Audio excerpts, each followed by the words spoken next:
Bible, they don't fully get a full understanding of what the Gospels and even the letters of Paul. The Bible has 66 books.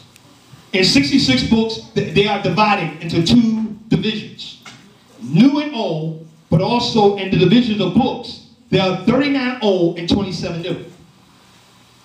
In the Old Testament, there are 5 books called the Pentateuch. Now, in case you want to know what the Pentateuch books are, Genesis, Exodus, Leviticus, Numbers, and Deuteronomy. They were known as the Pentateuch, dealing with the law. After that, there was poetry, which was Psalms, Job, Proverbs, even Ecclesiastes. Now, Moses was credited for writing the 5 Pentateuch, some are Psalms, even Solomon, some are Psalms, but the Psalms have several different authors. But the bulk of it was written by David. Because you have David, Solomon, Moses, even Gad the prophet, even some of the psalmists that were in the court of David in Psalms.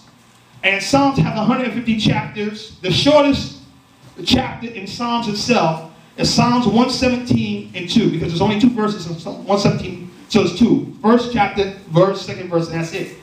But again, and then we'll come down to the books of history and the books of the major prophets.